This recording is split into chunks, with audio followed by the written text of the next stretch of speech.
الحمد للہ رب العالمین والصلاة والسلام علی خاتم النبیین اما بعد فاعوذ باللہ من الشیطان الرجیم بسم اللہ الرحمن الرحیم۔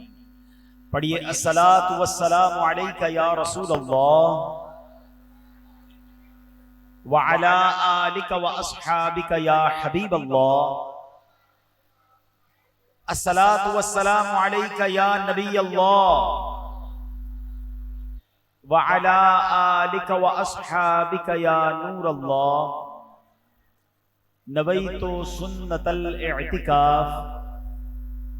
پیارے پیارے اسلامی بھائیوں اور سوشل میڈیا کے ناظرین، آج کورنگی میں ہم موجود ہیں اور ماشاءاللہ جامعۃ المدینہ فیضان صدیق اکبر رضی اللہ تعالیٰ عنہ، اس جامعۃ المدینہ کے طلباء کی آج کچھ تقسیم اسناد بھی ہے کہ جن طلباء نے پوزیشنز حاصل کی ہیں، اور آج اسی طرح الحمدللہ سیدنا عثمان غنی رضی اللہ تعالیٰ عنہ کے یوم کے سلسلے میں ایک اجتماع سجایا گیا ہے۔ رب کریم ہم سب کو آج کے اجتماع کی برکت نصیب فرمائے۔ درود پاک پڑھنے کے بے شمار فضائل و برکات ہیں۔ کعبے کے بدر الدجا، طیبہ کے شمس الضحیٰ صلی اللہ تعالیٰ علیہ وسلم کا فرمان عالی شان ہے، جس کا مضمون ہے کہ جو کوئی شخص دن بھر میں یعنی روزانہ مجھ پر 50 مرتبہ درود پاک پڑھ لے، کل بروز قیامت میں اس سے مصافحہ کروں گا۔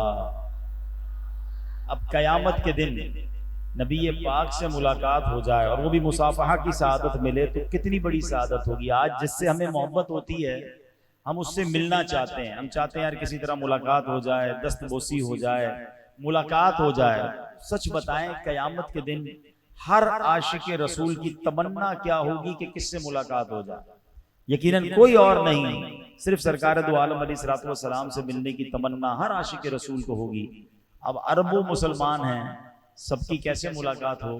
تو نبی پاک علیہ الصلوۃ والسلام نے خود ہی گیٹ پاس عطا فرمایا ہے، اور یہ ایک گیٹ پاس نہیں ہے قریب آنے کا، کئی حدیثوں میں ہے۔ ایک حدیث پاک ہے جس کا مضمون ہے کہ بروز قیامت تم میں سے میرے سب سے زیادہ نزدیک وہ ہوگا جس نے کثرت سے درود پاک پڑھے ہوں گے۔ یعنی اس کا مطلب درود پاک یہ وہ وظیفہ ہے جو ہمیں سرکار دو عالم علیہ الصلوۃ والسلام سے بروز قیامت قریب کر دے گا۔ اور سچ بتائیے کہ جنہوں نے سارے پرابلم سالو کرنے ہیں، جو شافع روز محشر ہیں، ہم ان کے قریب ہو جائیں گے تو پھر تو سارے پرابلم سالو ہو جائیں گے نا۔ وہ شاعر لکھتے ہیں نا، محشر ہے اگر محشر کس بات کا ہم کو ڈر، محشر ہے اگر محشر کس بات کا ہم کو ڈر، ہم جن کے ثنا خواہ ہیں وہ بھی تو وہاں ہوں گے۔ ہم جب آقا کے قریب ہو جائیں گے تو پھر کام انشاءاللہ آسان ہو جائے گا۔ تو درود پاک اپنی زندگی میں شامل کیجئے، کثرت سے درود پاک پڑھتے رہیے۔ آئیے مل کر محبت کے ساتھ درود پاک پڑھ لیں۔ صلو علی الحبیب صلی اللہ تعالی علی محمد صلی اللہ علیہ وسلم۔ حضرت عثمان غنی رضی اللہ تعالیٰ عنہ، آپ ایسی عظیم ہستی ہیں کہ جن کے بارے میں اتنا بیان کیا جا سکتا ہے۔ ایک ہوتا ہے نا کہ ایک بندے کے ایک دو اوصاف ہوں، ایک دو کمالات ہوں، بندہ ان پر بات کرے۔ اتنی ملٹی ڈائمینشنل شخصیت ہے، اتنے زبردست اوصاف ہیں کہ بندہ حیران ہو جاتا ہے کہ میں کس بات پر بات کروں۔ آپ کے خوف خدا پر بات کروں، آپ کی حیا پر بات کی جائے، آپ کی سخاوت پر بات کی جائے، آپ کے عشق رسول پر بات کی جائے، شہادت کے وقت اللہ کی رضا پر راضی رہنے والا آپ کا جو وصف سامنے آیا اس پر بات کی جائے، مسلمانوں کی خیر خواہی والا جذبہ کس قدر شاندار تھا اس پر بات کی جائے، نبی پاک سے شاندار تعلق اور نبی پاک کے ساتھ جو رشتہ داری ہے اس پر بات کی جائے۔ امیزنگ، یعنی ایک ایسی ہستی ہے کہ جس کے بارے میں جس بھی جہت پر بات کریں تو وہ کمال نظر آتے ہیں، وہ اپنے اس پارٹ آف دا لائف میں بھی ایک عظیم الشان شخصیت نظر آتے ہیں۔ میں دو تین چیزیں، ظاہر ہے میں نے کہا کہ ان کی سیرت تو اتنی بڑی ہے کہ کئی راتیں بیان کریں تو بات پوری نہیں ہو سکتی ہے۔ چند باتیں برکت کے لیے بیان کرتے ہیں کہ اللہ تعالیٰ ان کے ذکر کی برکت سے ہم پر رحمتوں کی بارش نازل فرما دے۔ ایمان لانے والوں میں جو ٹاپ آف دا لسٹ تھے، سب سے اول ایمان لانے والوں میں سابقون اولون کہلاتے ہیں۔ یہ وہ لوگ ہیں جو سب سے پہلے ایمان لائے۔ حضرت عثمان غنی وہ ہیں جو چوتھے یا پانچویں نمبر پر ایمان لے آئے، اتنا پہلے ایمان لانے والوں میں آپ کا شمار ہوتا ہے۔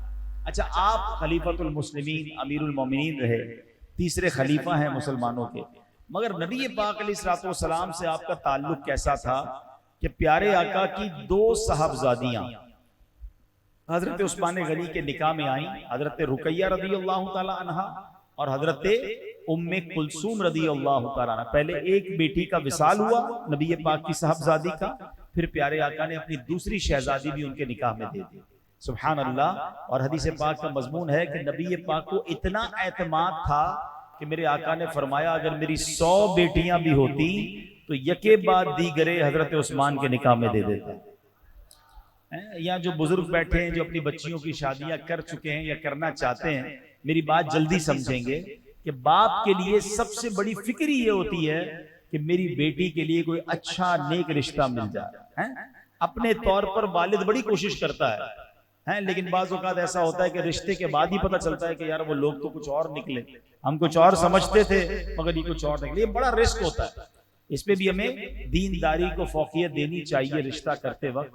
مگر سبحان اللہ، حضرت عثمان غنی کی قسمت دیکھیں اور کیسا پیارا ریلیشن تھا کہ پہلی بیٹی کا وصال ہو گیا، نبی پاک علیہ الصلوۃ والسلام اپنی دوسری بیٹی کا رشتہ بھی دے رہے ہیں، تو اس سے سمجھیے کہ پہلی بیٹی کو کتنا سکھ ملا ہوگا اور نبی پاک علیہ الصلوۃ والسلام کو ان پر کیسا اعتماد تھا کہ اپنی دوسری صاحبزادی بھی انہیں عطا فرمائی۔ تو یہ شاندار رشتہ داری جو ہے حضرت عثمان غنی اور سرکار دو عالم علیہ الصلوۃ والسلام کے درمیان ہے، اور پھر سبحان اللہ یہ دو بیٹیوں کا رشتہ ملا، اس برکت سے حضرت عثمان غنی کیا کہلاتے ہیں؟ کون بتائے گا؟ ذوالنورین۔ کیا کہلاتے ہیں؟ What is the meaning of ذوالنورین؟ دو نور والا۔ ذوالنورین کے معنی ہے دو نور والا۔ اچھا، ایسا نہیں کہ یہ صرف پاکستان کے لوگ کہتے ہیں، آپ دنیا میں کسی بھی بندے سے پوچھ لیں، افریقن سے پوچھیں، عربیوں سے پوچھیں، یورپین سے پوچھیں، جو مسلمان ہیں ان کو کہیں ذوالنورین کون ہے، وہ فوراً جواب دیں گے حضرت عثمان غنی رضی اللہ عنہ۔ ایسا شرف ملا۔ اچھا، ایک اور کمال کی بات، حضرت عثمان غنی دنیا میں ایک ہی ہیں، حضرت آدم سے لے کر قیامت تک اور کوئی ایسی شخصیت نہیں ہے جس کو یہ کمال ملا ہو کہ کسی بھی نبی کی دو بیٹیاں کسی ایک شخص کے نکاح میں آئی ہوں۔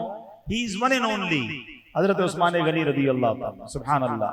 اعلیٰ حضرت اسی شرف کی طرف اشارہ کرتے ہوئے فرماتے ہیں نا، نور کی سرکار سے پایا دوشالہ نور کا، نور کی سرکار سے پایا دوشالہ نور کا، ہو مبارک تم کو ذوالنورین جوڑا نور کا۔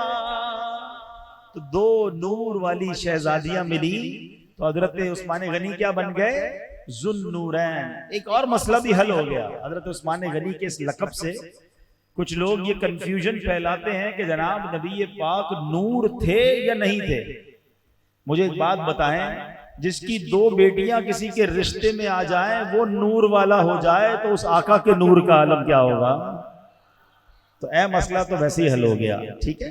اچھا، اب حضرت عثمان غنی کے جیسے میں نے کہا بہت سارے اوصاف ہیں، مگر میں آج ایک پرٹیکولر بات کرنا چاہوں گا۔ ان کی سخاوت پر بہت بات ہوتی ہے، ان کی حیا پر بہت بات ہوتی ہے، مگر آج میں ایک ایسے ٹاپک کو کچھ دیر ڈسکس کرنا چاہتا ہوں جو ہم سب کے لیے بڑا ریلیونٹ ہے اور جس کی اہمیت بھی بہت زیادہ ہے۔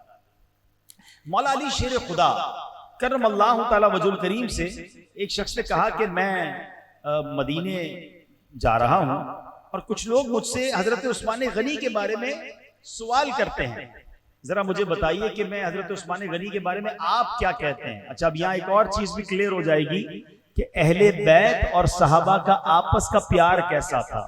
مولا علی شیر خدا کرم اللہ تعالی وجہ الکریم اور حضرت عثمان غنی رضی اللہ تعالی کے درمیان انٹریکشن، پیار اور اعتماد کیسا تھا۔ وہ کس سے پوچھ رہے ہیں؟ حضرت مولا علی سے پوچھ رہے ہیں کہ میں مدینے جا رہا ہوں، مدینے والے مجھ سے پوچھتے ہیں کہ حضرت عثمان غنی کیسے ہیں، تو آپ بتائیں میں کیا جواب دوں؟ ہائے ہائے، مولا علی فرماتے ہیں میں قرآن پاک کی ایک آیت بتاتا ہوں یہ آیت انہیں سنا دینا اور بتانا کہ عثمان غنی اس آیت کے مطابق فٹ ہوتے ہیں، اس آیت کے مصداق ہیں۔ اور وہ قرآن کی آیت کیا ہے؟ فرمایا بسم اللہ الرحمن الرحیم آمنوا وعملوا الصالحات ثم اتقوا وآمنوا ثم اتقوا واحسنوا واللہ یحب المحسنین۔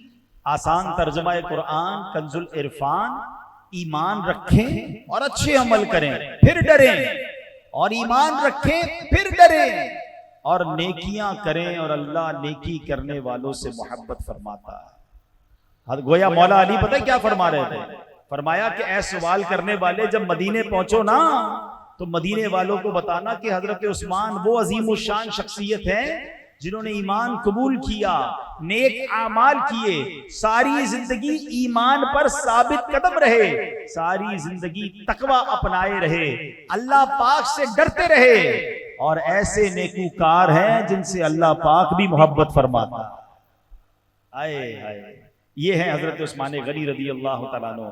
کیا خوبصورت بات شاعر لکھتے ہیں، محبوب مصطفیٰ بھی ہیں عثمان ذو النورین، محبوب مصطفیٰ بھی ہیں عثمان ذو النورین، ایک پیکرے سخا بھی ہیں عثمان ذو النورین، جس سے حیا خدا و حبیب خدا کریں وہ صاحب حیا بھی ہیں عثمان ذو النورین۔ سبحان اللہ، داماد شہ مکی مدنی عثمان غنی، عثمان غنی، اے دل کے دھنی قسمت کے دھنی عثمان غنی، عثمان غنی، تو شرم و حیا کا پیکر ہے، تو زہد و ورا کا خوگر ہے، تو طالب قرب شہ زمنی عثمان غنی، عثمان غنی۔ حضرت عثمان غنی رضی اللہ عنہ جب ایمان قبول کیا نا تو آپ کے چچا تھے حکم بن آس، حکم بن ابی آس۔ اس نے کیا کیا؟ اس چچا نے حضرت عثمان غنی کو رسیوں سے باندھ دیا اور بڑا فورس کیا کہ کسی طرح ایمان سے پھر جاؤ، لوٹ آؤ، مسلمان مت ہو۔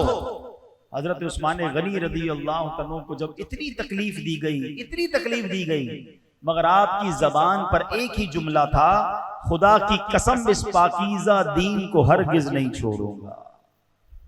وہ تکلیف پہنچا رہے، رسیوں سے باندھ دیا، مگر آپ کی زبان پر کیا تھا؟ کچھ بھی ہو جائے اس پاکیزہ دین کو نہیں چھوڑوں گا۔ آخر کار چچا بھی تھک گیا، دیکھا کہ اتنا ہمت والا، اتنا حوصلے والا میرا بھتیجا ہے، انہوں نے حضرت عثمان غنی کو آزاد کر دیا، چھوڑ دیا۔ اے میرے پیارے اسلامی بھائیوں، عثمان غنی رضی اللہ تعالیٰ عنہ ہوں، یہ دیگر صحابہ کرام ہوں، اہل بیت اطہار ہوں، ہم ان کا ذکر تو بہت شوق سے سنتے ہیں، ان کے لیے نعرے بھی لگاتے ہیں، ان کا لنگر بھی کھاتے ہیں، مگر ان سے سیکھتے کیا ہیں؟ یہ ایمان جو ہے نا، یہ بڑی کمال کی نعمت ہے، مگر یہ ایمان ہمیں بڑی آسانی سے ملا۔ ہم میں سے تقریباً لوگ وہی ہیں جو پیدائشی مسلمان ہیں۔ ہم تو پیدا ہوئے تو ہمارے ماں باپ مسلمان تھے، ہمارے کانوں میں جو سب سے پہلی آواز آئی وہ آواز کیا تھی؟ اللہ اکبر، اللہ اکبر۔ ہمارے کانوں میں تو اذان دی گئی نا، یہ کتنی بڑی اللہ کی مہربانی تھی۔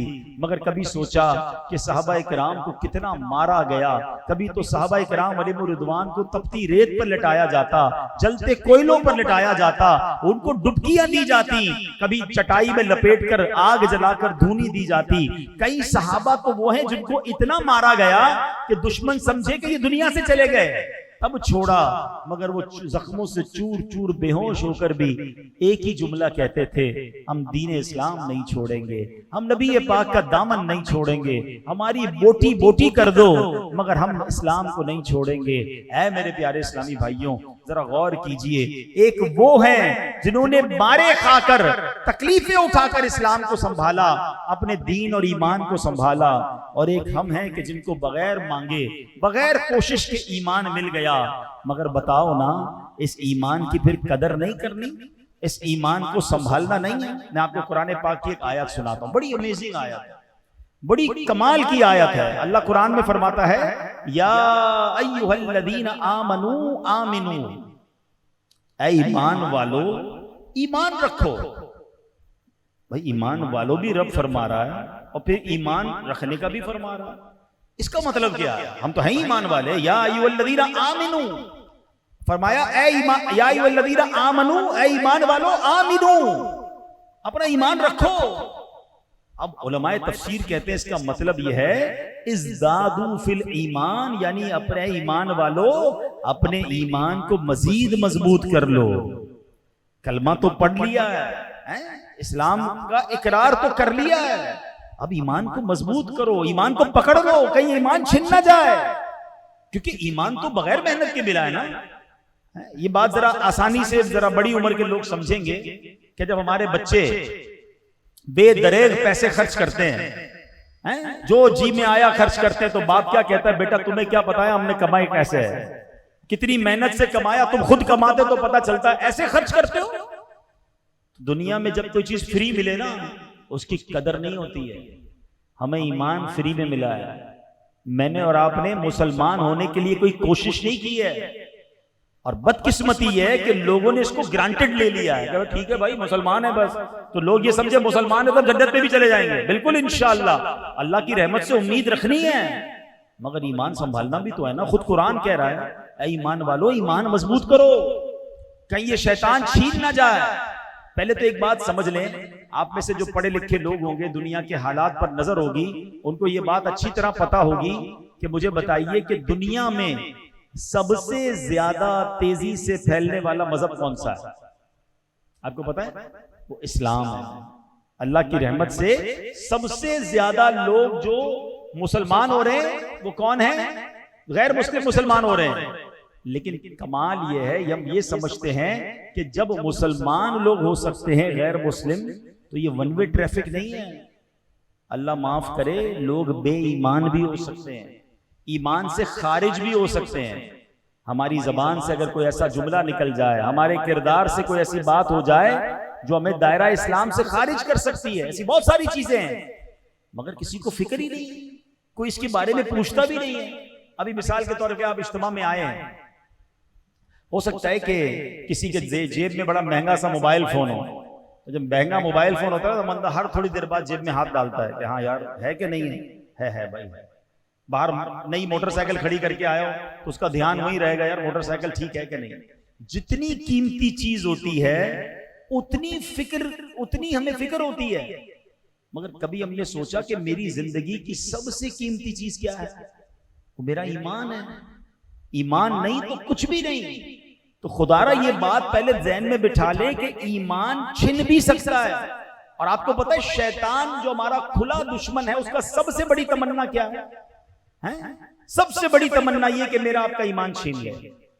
لیکن اس کی فکر ہوگی تو ہم بچائیں گے نا. آپ کو ابھی بھی شاید عجیب لگ رہا ہوگا کہ یار یہ ایمان کیسے چھن سکتا ہے؟ مسلمان ہے، پیدائشی مسلمان ہے، اب ایمان کیسے چھن سکتا ہے؟ میں آپ کو دو تین باتیں مزید بتاتا ہوں. نبی پاک علیہ السلام کی ایک حدیث ہے.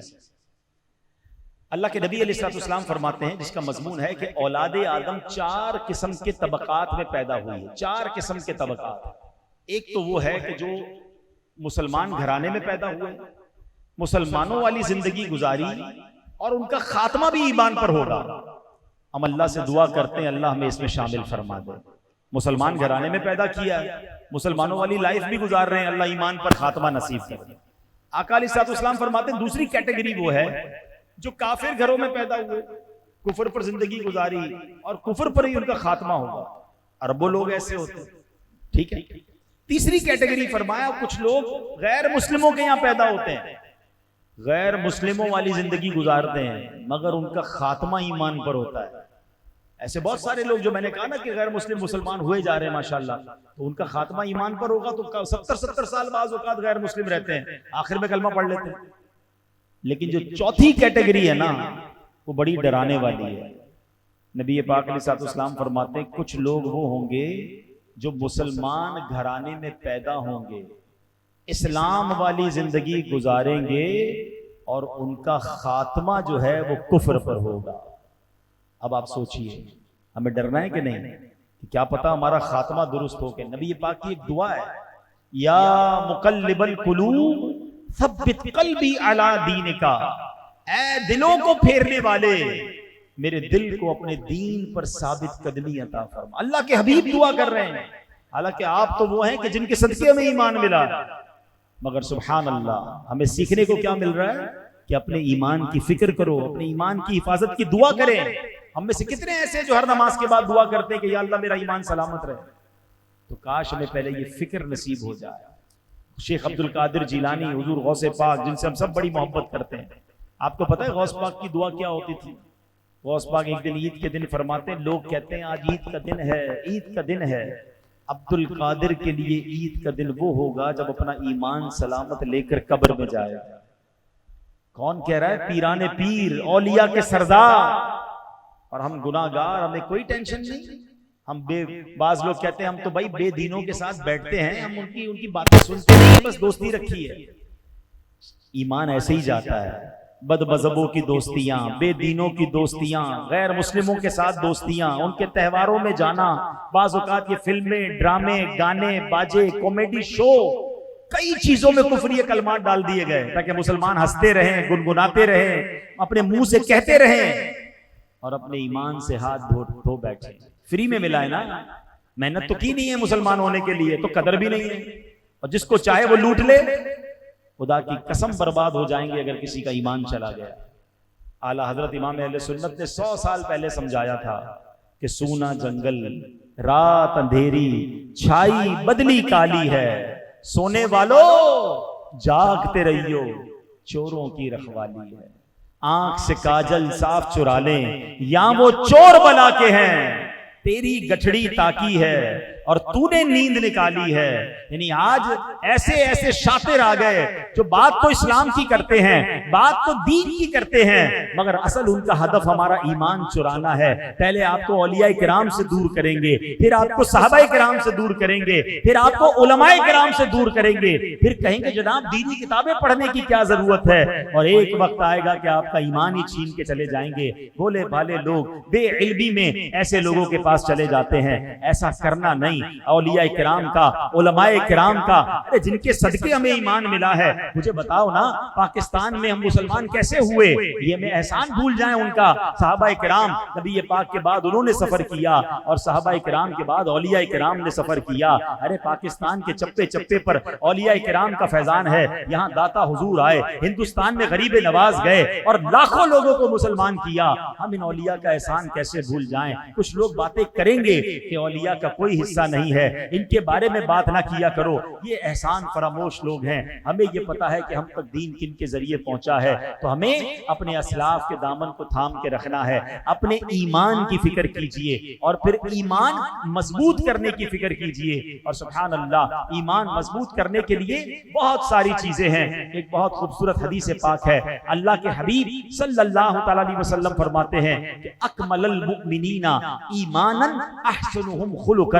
آقا فرماتے ہیں اہل ایمان میں زیادہ کامل ایمان والا وہ ہے جس کے اخلاق سب سے اچھے ہیں. اب میں دیکھ لوں میرے اخلاق کیسے ہیں. ایمان مضبوط کرنا ہے، اپنے اخلاق اچھے کیجئے. ایک بڑا خوبصورت واقعہ ہے. سرکار دو عالم علیہ الصلوۃ والسلام نے صحابہ کرام کی مجلس تھی. آقا علیہ الصلوۃ والسلام نے فرمایا بتاؤ وہ کون سا درخت ہے جو درخت مسلمان کے مشابہ ہے. حدیث کا مضمون ہے کہ آقا علیہ الصلوۃ والسلام نے فرمایا کہ بتاؤ ان من الشجر شجرۃ لا يسقط ورقها وانها مثل المسلم فحدثوني ما هي. درختوں میں سے ایک درخت ہے جس کے پتے نہیں گرتے اور وہ مسلمان کی مثل جیسا ہے، مسلمان کی مثل ہے. بتاؤ وہ کون سا درخت ہے؟ صحابہ کرام سارے خاموش رہے. ایسا کون سا درخت ہے جو مسلمان کی مثل ہے؟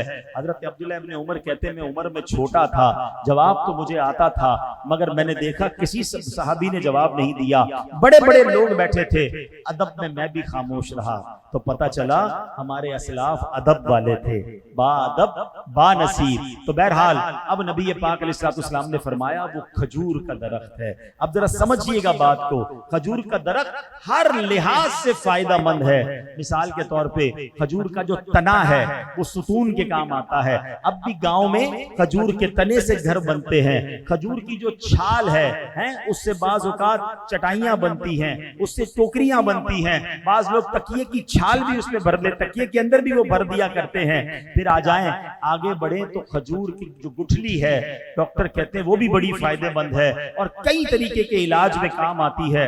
اور خود کھجور کی بات کروں تو وہ تو بہترین پھلوں میں سے ایک پھل ہے, طاقت عطا کرتا ہے, کتنی بیماریوں سے اس میں شفا ہے. تو پتا چلا کھجور کا درخت ہر طریقے سے فائدہ مند ہے.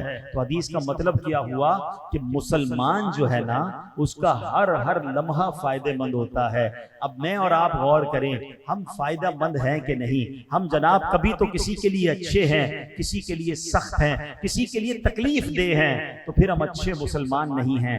کامل مومن وہ ہے کہ میرا ہر انداز لوگوں کے لیے اچھا ہو. بعض لوگ اپنی پبلک میں اپنے دوستوں میں بڑے اچھے ہوتے ہیں مگر اپنے گھر میں شیر ببر بنے ہوتے ہیں. بعض لوگ کاروبار کے میدان میں بڑے کچے ہوتے ہیں, بعض لوگ رشتہ داروں کے لیے بڑے تکلیف دہ ہوتے ہیں, بعض لوگ جناب اپنے پڑوسیوں کے لیے بہت بڑی تکلیف ہوتے ہیں.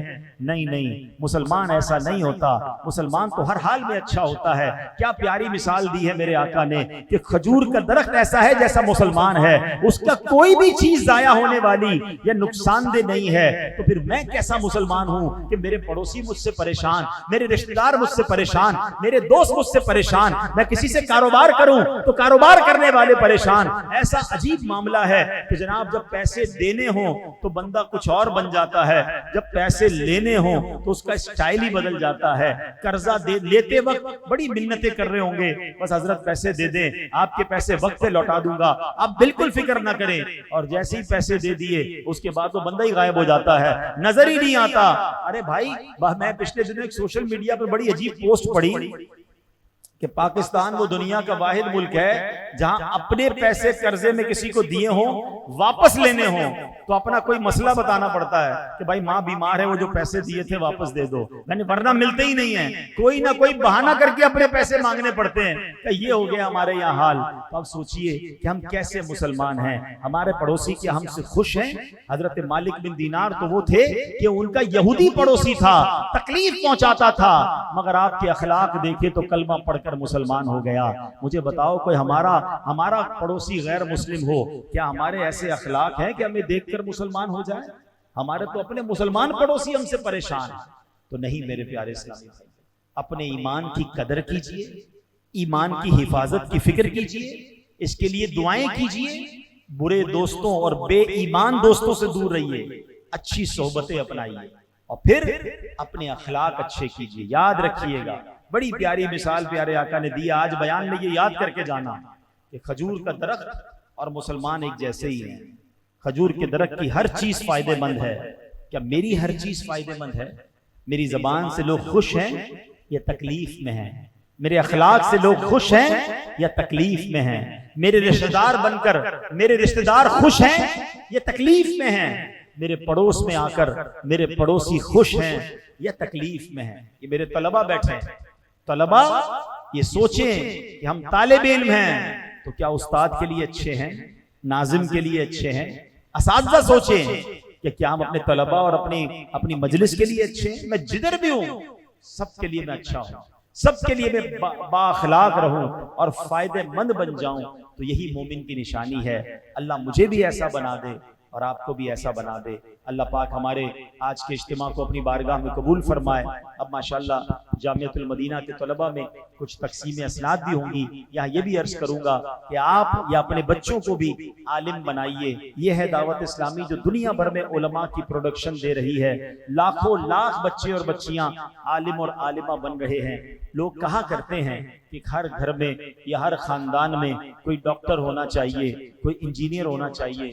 سچی بات یہ ہے کہ ہر گھر میں ایک عالم دین ہونا چاہیے, ایک حافظ قرآن ہونا چاہیے. قیامت کے دن انشاءاللہ یہ بچے ہماری مغفرت کا ذریعہ بنیں گے. تو اپنے گھر میں اپنے بچوں کو, اپنے فیملی ممبرز کو علم دین کی طرف لائیں اور اس کی برکتیں لوٹیں. اللہ پاک ہم سب کو علم نافع نصیب فرمائے. صلو علی الحبیب صلی اللہ تعالی